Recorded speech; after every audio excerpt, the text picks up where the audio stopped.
오신 여러분을 환영합니다. 먼저 기도로, 각자의 기도로 예배를 준비했으면 좋겠습니다. 다시 한번 예배 드릴 때 주님 정말 주만 의지하게 도와주옵소서. 다시 한번 믿음으로 나갈 수 있도록 도와주옵소서. 기도드리겠습니다.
다시 일어나셔서 찬양드리겠습니다.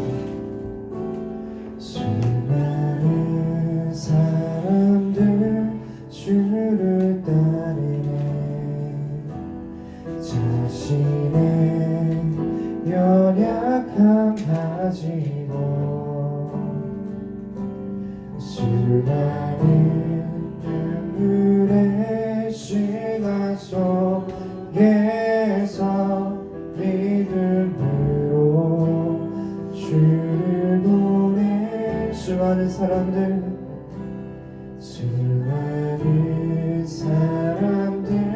주를 따르네. 자신의 연약함 가지고 수많은 눈물의 시간 속에서 믿음으로 주를 보내. 주의 영원한 사랑으로 말씀을 이루시네.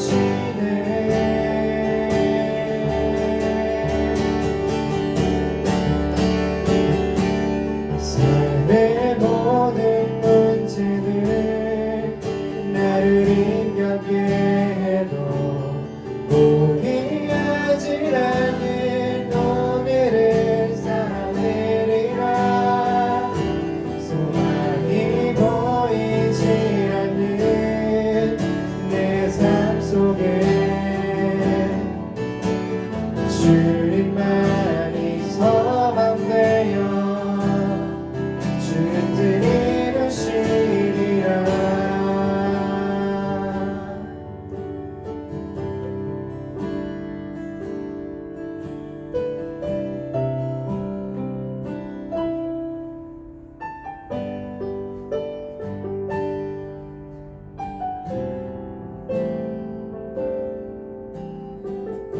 수많은 사람들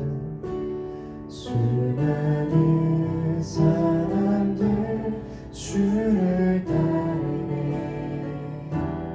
자신의 연약함 가지고 수많은 눈물의 시간 속에서 믿음으로 주를 보내. 주의 영원한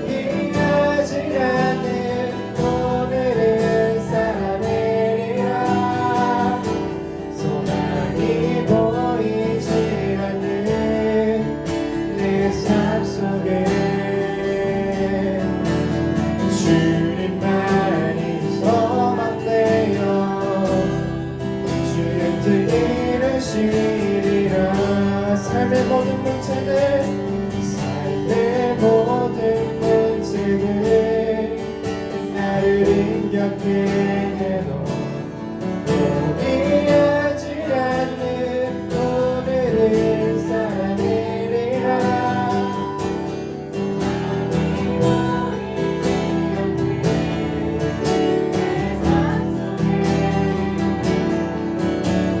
주님만이 소망되어 주님을 이루시리라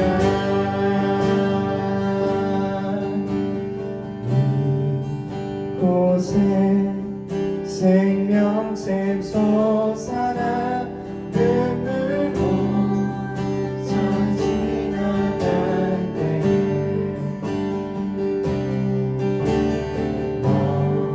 멈춰라 열매 맺히고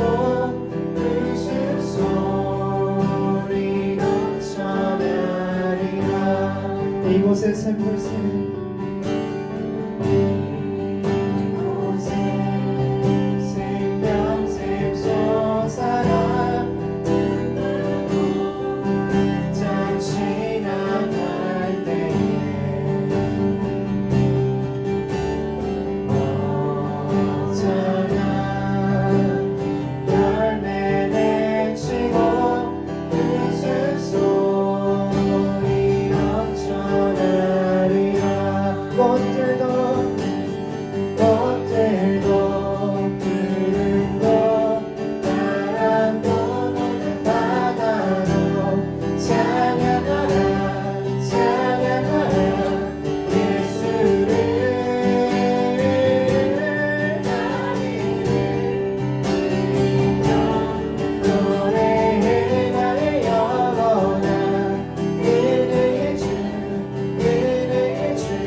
꽃들도 구름도 꽃들도 구름도 바람도 넓은 바다도 찬양하라 찬양하라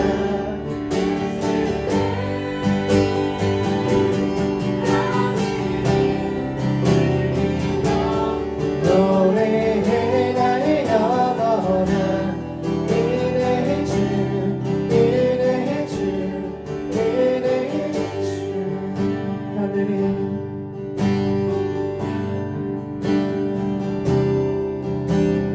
열리는 그날 우리 모두 보게 되리라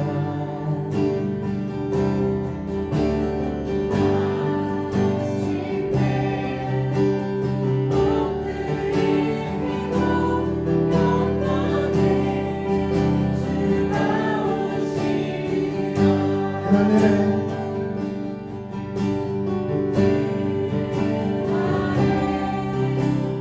하늘이 열리고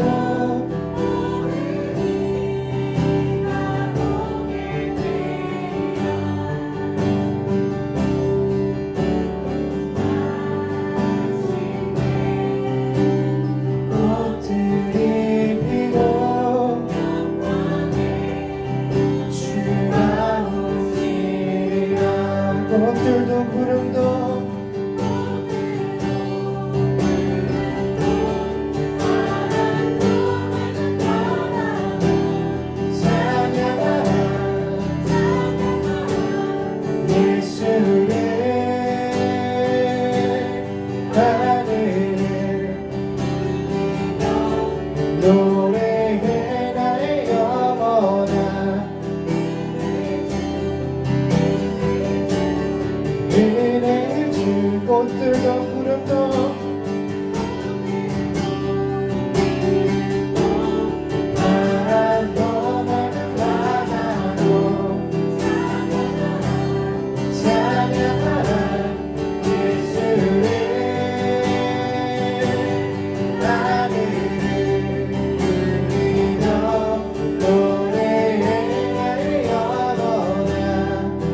사랑이 내려와 날 자유케 하셨네. 영원히 나는 주님의 것. 산과 골짜기에서 노래하네. 영원히 나는 주님의 것. 그 사랑이 내려와 그 사랑이 내려와 날 자유케 하셨네. 영원히 나는 주님의 것. 산과 골짜기에서 내 영혼 노래하네. 영원히 나는 주님의 것.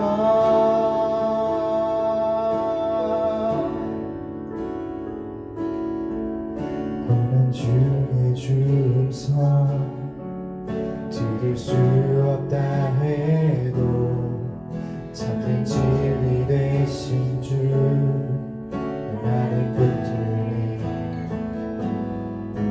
폭풍이 물려와도 험한 길을 간대도 내게 두 손 들고 주시네. 고난 중에 주음성 고난 중에 주음성 들을 수 없다 해도 참된 진리 되신 주 나를 붙드네. 폭풍이 불려와도 험한 길 간대도 내게 두 손 들고 주시네. 내게 행하신 그 놀라운 일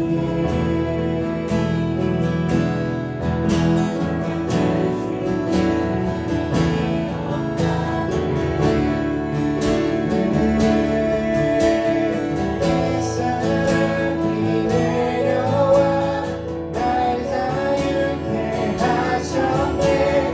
영원히 나는 주님의 것.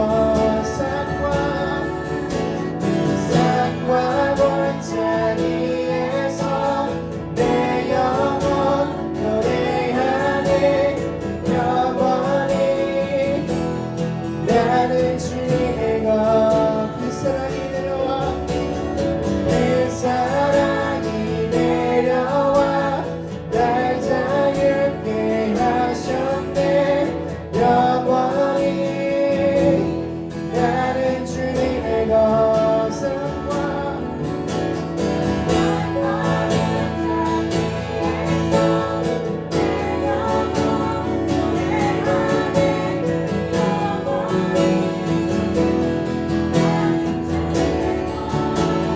나의 삶 주의 것 내 모든 삶 오직 주의 것. 나의 삶 주의 것 내 모든 삶 오직 주의 것.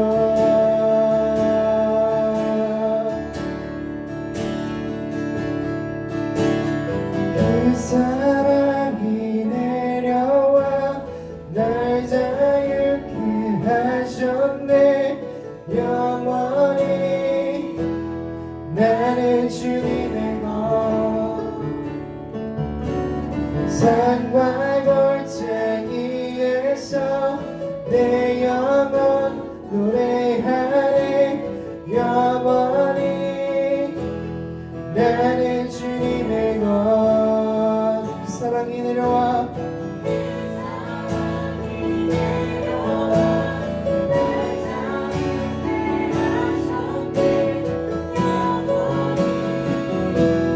나는 주님의 것.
보이지 않네. 그 원하신 영원한 그 사랑 그 신금에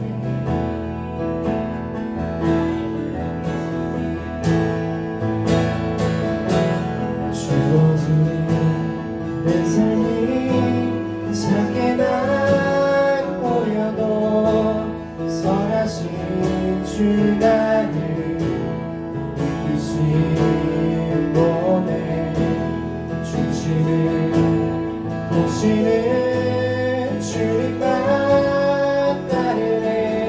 날 때까지 주만의 지혜 보이는 상황에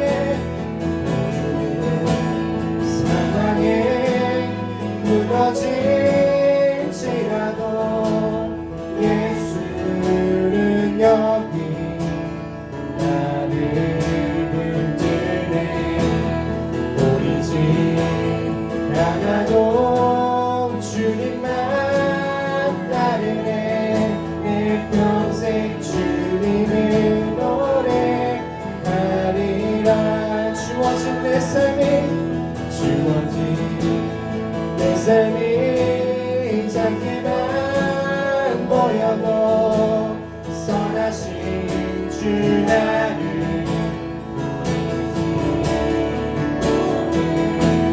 중심을 보시는 주님만 따르네.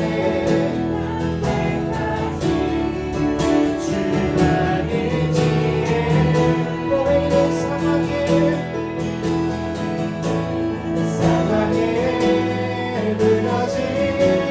무너질지라도 예수는 여기 나를 붙드네. 보이지 않아도 주님만 따르네. 내 평생 주님을 노래하리라.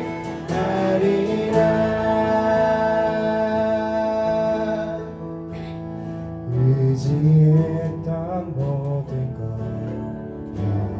변해가고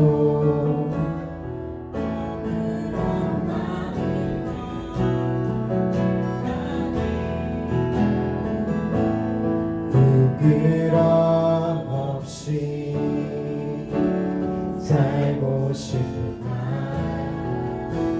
주님 하시네.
주만의 지혜 보이는 상황에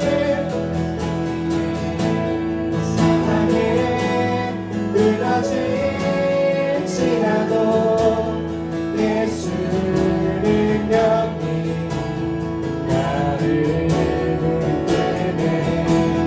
보이지 않아도 주님만 따르네.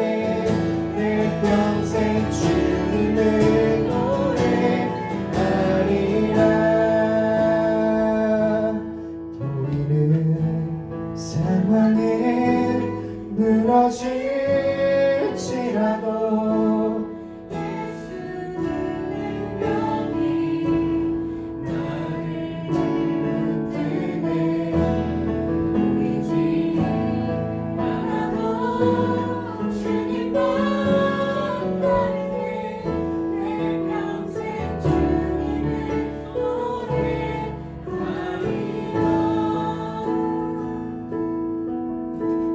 정말 감사합니다.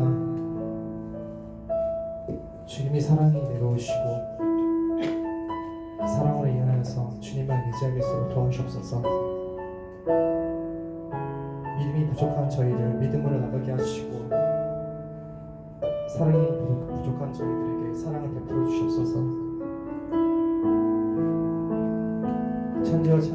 천지와 모든 것을 창조하신 주님, 다시 한번 우리는 주님 은혜 속에 사는 것을 잊지 않도록 도와주시고, 지금 이제 나와 있는 것도 주님의 은혜라 믿습니다. 다시 한번 우리를 붙잡아 주시고 우리를 죄악 가운데서 건져 주시옵소서. 다시 드리겠습니다.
아버지 하나님, 지난 한 주간 우리 삶을 돌아보게 될 때에 참으로 부족하고 또 우리를 힘들게 하는 여러 가지 일들이 있었을지라도 우리의 힘이 되시고 우리의 능력이 되시고 우리를 가장 사랑하시는 그 하나님의 은혜로 인하여 다시 한번 날마다 새 힘을 얻게 하시고 귀한 믿음의 걸음을 걸어갈 수 있는 주의 청년들 되게 하여 주시옵소서. 시간 저희를 예배 가운데 부르셨사온데 이 부르신 예배의 자리 가운데 오직 하나님을 온전히 찬양하며 그 이름의 영광을 돌리며 또 그분이 우리 가운데 말씀하시는 그 음성을 듣는 이 시간 되게 하여 주시옵소서. 저희를 그 말씀 앞에 겸손하게 하시고 순종하게 하시고 아멘으로 화답할 수 있는 저희들 되게 하여 주시옵소서. 예배 시간을 주님께 맡겨드리며 예수님의 이름으로 기도드립니다.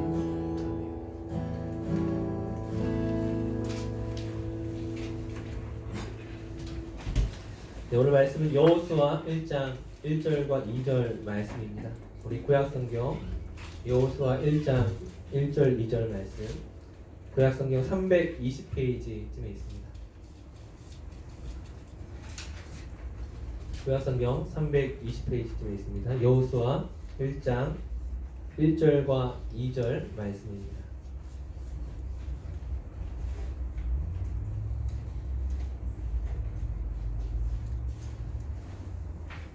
여호수아 1장 1절과 2절 말씀, 우리 짧은 말씀이니까 우리 함께 한 목소리로 공독하겠습니다.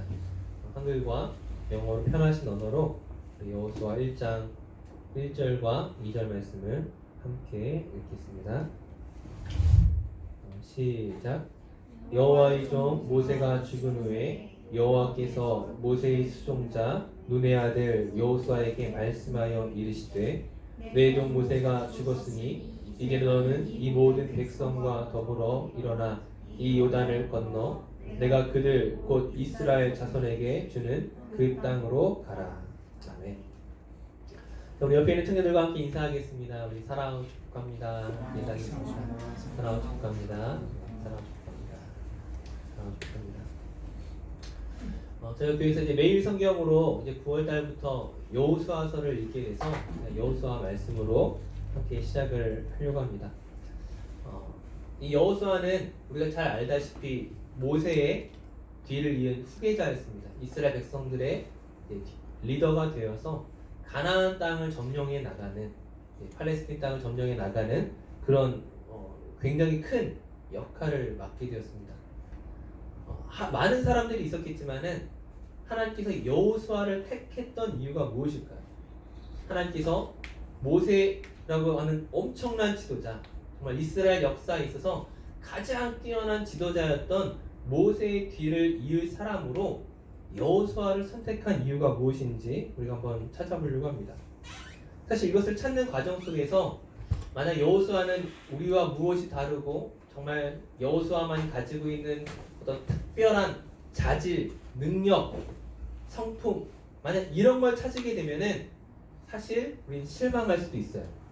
여호수아는 그런 사람이니까 하나님이 선택했고 나는 그런 사람이 되지 못하니까는 나는 그런 리더가 될 수 없을 거라고 생각하기 쉽지만, 말씀을 전하기에 앞서 우리가 먼저 결론을 내리는 것은 무엇이냐면은 여호수아가 뛰어난 것이 아니라, 여호수아가 위대한 것이 아니라 그를 위대하게 사용하시는 하나님께서 얼마나 크신 분인가에 대해서 우리가 좀 집중하며 좀 말씀을 살펴봤으면 좋겠습니다. 구약 성경에서 여호수아가 특별하게 등장했던 모습은 출애굽기 17장 말씀이에요. 그 출애굽기 17장에 보게 되면은 어떤 사건이 발생하냐면 이스라엘이 광야를 지나가다가 아말렉이라고 하는 그 민족과 전쟁이 붙게 됩니다. 이스라엘은 수백 년 동안 애굽에서 노예 생활을 하면서 사실은 무기 한번 쥐어본 적 없는 사람들이에요. 그러니까 숫자는 많을지 모르지만은 사실은 전쟁에 있어서는 별 볼 일 없는 사람들이죠. 여호수아라고 해서 과연 달랐겠어요? 모세는 그래도 우리가 잘 알다시피 애굽의 왕자로서 애굽의 어떤 학식과 또 무기술과 이런 여러 가지 것들을 배운 사람이지만, 여호수아는 사실 노예로 살았던 사람이에요. 그러니까 그가 모세의 뒤를 이어서 모세의 어떤 비서처럼 후계자처럼 서 있지만은 사실 그도 칼 한번 제대로 휘둘러 본 적이 없는 그런 사람이었는데, 지금 아말렉과의 전쟁 중에 맨 앞에 서게 된 거예요. 맨 앞에 서게 됐어요. 여호수아 입장에서 얼마나 좀 당황스럽겠어요. 자기가 믿고 따르는 모세는 무엇이라 얘기해요? 나는 저기 산에 올라가서 너희를 위해 기도할게. 난 너희를 위해 기도할 테니까는 여호수아 네가 앞장서서 저 아말렉과 싸워라고 말했을 때 여호수아에게 굉장한 두려움이 있었을 것 같습니다. 모세가 비록 나이가 80세가 넘은 할아버지이지만 그래도 그 모세가 앞장서야 자기가 좀 따라갈 수 있을 것 같은데 모세는 기도하고 있겠대요. 기도하고 있겠대요. 자, 그런데 전쟁이 벌어지면서 굉장히 신기한 일이 벌어졌죠. 모세가 기도하고 있을 때 두 손을 들고 막 기도하는데, 모세가 두 손 들고 기도하면 어떻게 해요? 전쟁에서 앞서 나가고, 모세가 힘이 떨어져서 손이 떨어지게 되면 불리해지고 어려워지는 거예요. 이제 그걸 보다 본 이제 아론과 홀이라는 이 모세의 부하라고 말하기 그렇지만 어른들이 모세의 손을 붙잡고 같이 기도하기 시작하는 거예요. 여호수아가 막 앞에 싸우는데 모세가 두 손을 들어 기도할 때는 전쟁에서 이기고, 모세의 손이 떨어질 때는 전쟁에서 지고 있다가 모세의 손이 계속 올라가니까 어떻게 돼요? 전쟁에서 승리하는 거예요. 아말렉에게 이긴 것입니다. 여호수아가 과연 어떤 생각을 했을까요? 한번 생각해봐요. 내가 잘 싸워서 이겼다고 생각했을까요? 아니면 모세가 두 손을 들어서 전쟁에 이긴 것이 정말 상관이 있을까? 정말 관계가 있을까? 아마 의심했을까요? 오늘 성경이 여호수아에게 무엇이라고 얘기하냐면은 이 사건을 책에 기록하고 여호수아의 귀에 외우게 하라고 말씀하십니다. 그러니까 뭐냐면은 이 사건은 우연도 아니고 이 사건은 여호수아가 잘해서도 아니고 이 사건은 오직 하나님의 손에 달려 있었던 것을 네가 기억하고 그렇게 살아야 된다라고 말씀하시는 거예요. 그러니까 사실 여호수아에게 앞서 말씀드렸던 것처럼 자기 자신을 자랑할 만한 자신만만할 만한 근거가 하나도 없었어요. 정말 칼질하고 제대로 못해봤던 이 사람이 오직 하나님에게 이 모든 전쟁의 성공과 실패가 달려있다는 것을 깨닫고 거기에 맞는 삶을 살아가도록 하나님이 선택하셨다는 거예요. 넌 이것을 외우고 이것을 반드시 기억하고 반드시 이것에 순종하며 살아라. 그렇게 말씀하셨던 거예요. 그리고 그 이후에 여호수아의 삶은 무엇이냐? 그때 배운 말씀처럼 하나님에게 붙어 있는 삶을 살고자 했던 거예요. 그러니까 그가 처음부터 하나님과 특별한 관계 가운데 있었던 사람이 아니라, 그러니까 우리와는 다른 어떤 특별한 믿음이 있었던 사람이 아니라 그런 특별한 사건을 경험하고 난 이후에 특별하게 하나님을 생각하고 하나님을 붙잡고자 했다는 것이죠. 출애굽기 33장에 이렇게 이야기하고 있습니다. 출애굽기 33장 11절 말씀에 사람이 자기의 친구와 이야기한 같이 여호와께서는 모세와 대면하여 말씀하시며 모세는 진으로 돌아오나 눈의 아들 젊은 수종자 여호수아는 회막을 떠나지 아니하니라. 이 말씀이 무슨 말이냐면 하나님께서 모세와 마치 친구와 같이 이야기하시고 교제하시는데 하나님과 모세가 만나는 그 시간에 여호수아는 어떻게 해요? 모세 근처에서 모세 옆에서 그 모든 일들을 위해 같이 시종 들고 심지어 모세가 하나님과 모든 걸 대면하여 마치고 난 이후에 돌아가고 나면 어떻게 해요? 그 자리에 남아서 계속 기도했다는 거예요. 여전히 기도하고 있더라. 회막을 떠나지 아니하더라. 여호수아가 이스라엘의 리더가 될 수 있었던 가장 큰 이유는 무엇이냐면은 그가 남들과는 다른 특별한 어떤 자질과 능력이 있었기 때문이 아니라 하나님을 붙잡는 것이 자기 인생에 있어서 가장 중요한 일임을 깨달았기 때문이라는 거예요. 그 말은 무엇이냐면은 우리 청년들이 함께 예배를 드리지만 이 청년의 시기에 여러분들이 나의 힘과 나의 능력과 나의 자질을 믿고 살아가는 것이 아니라 여러분들이 정말 하나님이 나의 힘이요 나의 능력이요 나의 소망이 되심을 여러분들이 인정하고 그분을 붙들고 살아간다면 하나님께서 여호수아를 사용하셨던 것처럼 저와 여러분을 능히 사용하실 수 있다는 거예요. 우리들 가운데 누구는 오랜 신앙생활을 한 사람도 있고 누구는 이제 신앙생활을 시작한 사람도 있겠지만은 중요한 것은 뭐예요? 내가 하나님을 붙잡느냐. 오랜 신앙생활을 하였음에도 불구하고 여전히 하나님을 붙잡지 않고 여전히 내가 무엇이든 할 수 있을 것 같다라고 생각한다면 내가 가지고 있는 젊음과 내가 가지고 있는 능력이 모든 일들을 좌지우지할 수 있다라고 생각한다면 여러분의 능력은 딱 거기까지 머물 것입니다. 하지만 여러분들이 하나님을 붙잡게 되면은 하나님이 여러분을 통하여 일하실 수 있는 만큼 여러분의 삶이 더 넓어질 수 있다는 거예요. 그런 축복이 여러분에게 있기를 축원합니다. 한 가지 더 이야기하게 되면은 우리가 잘 알고 있는 사건 중에 민수기 14장에 이런 사건이 있습니다. 이스라엘이 가나안 땅에 정탐꾼을 보내게 되죠. 각 지파의 대표가 모여서 12명의 정탐꾼이 이제 가나안 땅으로 들어갔습니다. 거기서 40일 동안 땅을 잘 관찰하고 이제 돌아와서 이야기를 하는 것이죠. 근데 먼저 10명의 정탐꾼이 어떤 이야기를 하냐면은 그 땅이 정말 좋기는 하지만 그 땅은 우리가 감히 들어갈 수 없는 거인들이 사는 땅이다. 제가 지난번에 말씀하셨던 것처럼 그 땅은 도저히 우리가 들어갈 수 없어. 우리는 다 죽게 될 거야 라는 부정적인 보고를 했고 그리고 우리가 잘 아는 것처럼 여호수아와 갈렙은 자기의 옷을 찢으며 그것이 맞지 않아. 아무리 강할지라도 하나님이 우리와 함께 하시면 우리는 이 땅을 정복할 수 있습니다. 우리 이 땅을 이길 수 있습니다. 승리할 수 있습니다. 그렇게 고백을 하죠. 근데 문제는 무엇이냐? 먼저 부정적인 반응들이 뭐냐, 우리 안 될 거야라는 그런 실패의 생각들이 이스라엘 백성들을 완전히 점령하고 나니까 여호수아와 갈렙이 아무리 외쳐도 아무리 이야기해도 먹히지가 않는 거예요. 결국 하나님께서 진노하심으로 말미암아 어떻게 돼요?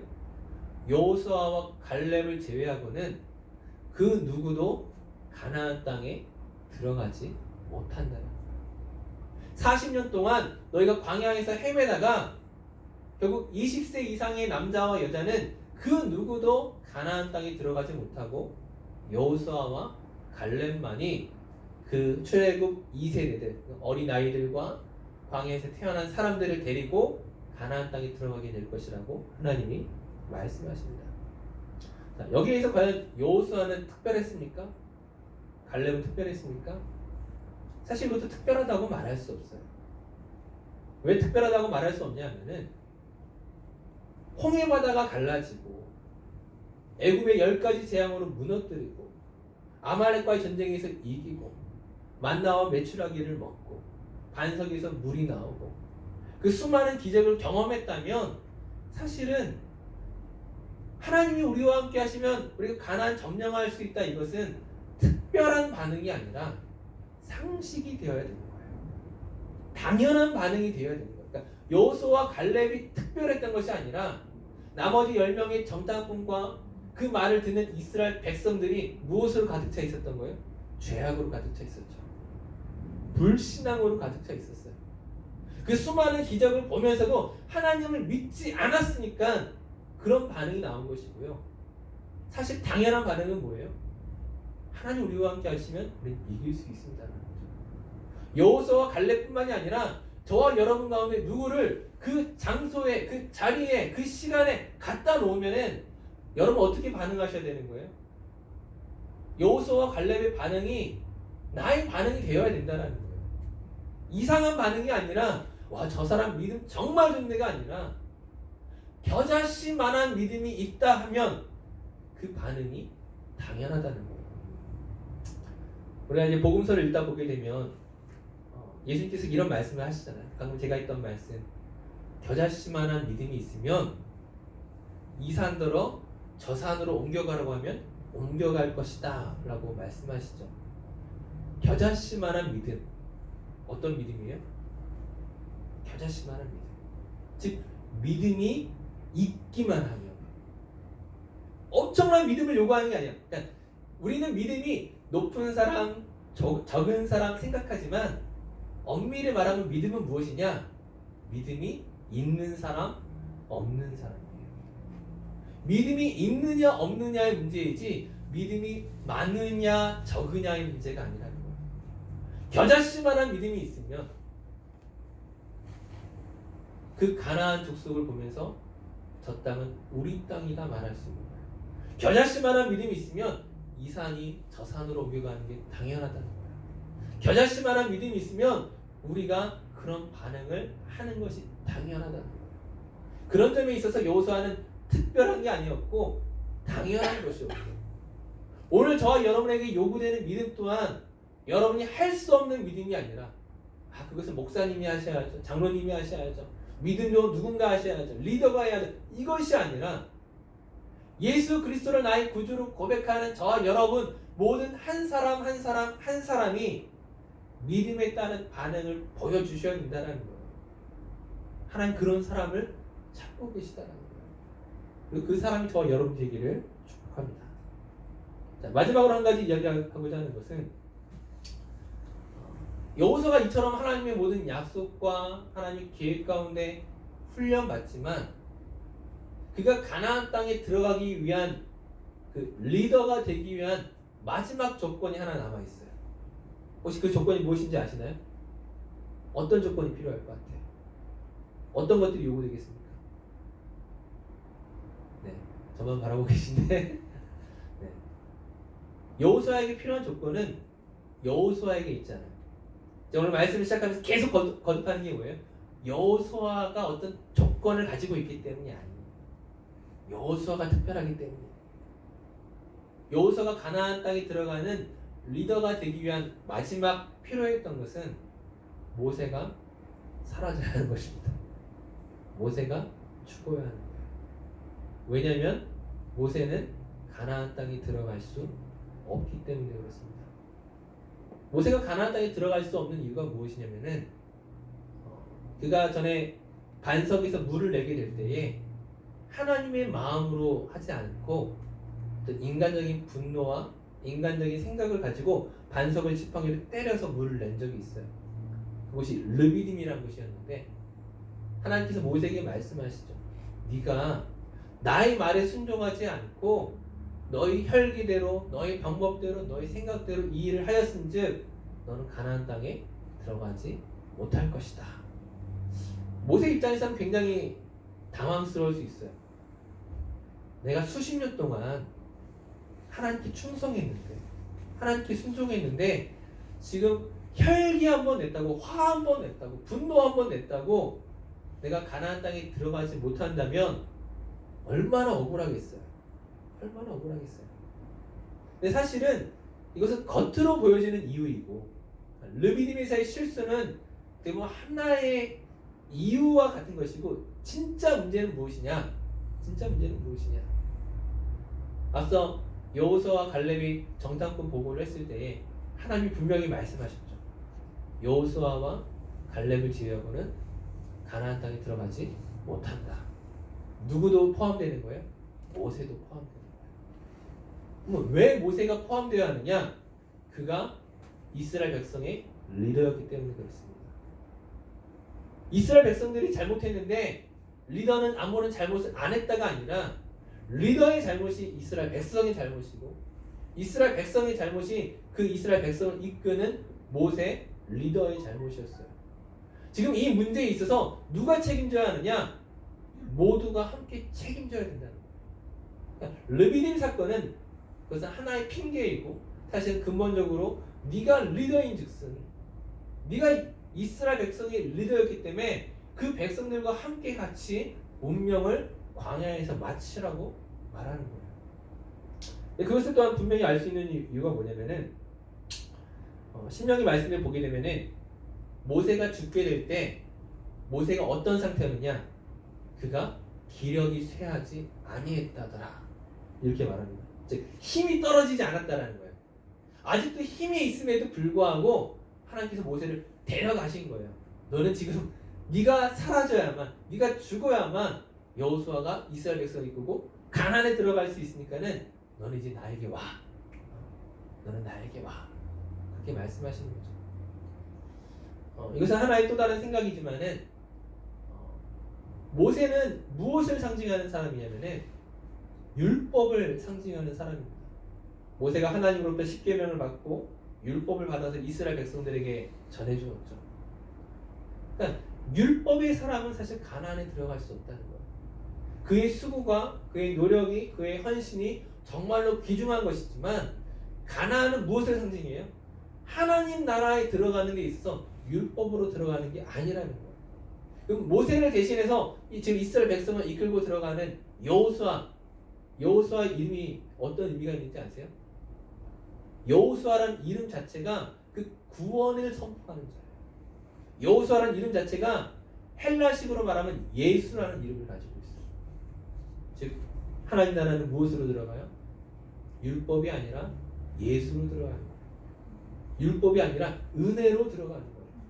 여호수아가 어떤 자격이 있어서가 아니라 내가 완전히 모든 준비가 되었기 때문에 가나안에 들어가는 것이 아니라 하나님이 모세의 시대를 끝내시고 그리고 단지 그를 선택하시고 여호수아를 부르시고 그를 사용하심으로 가나안 땅으로 들여 보내시는 거예요. 오늘 저와 여러분이 구원의 자리에 가는 것은 어떤 다른 조건과 이유 때문이 아니라 우리가 뭐 착하거나 의롭거나 괜찮아서거나 그래서가 아니라 하나님이 저와 여러분을 은혜 가운데 부르신 것이죠.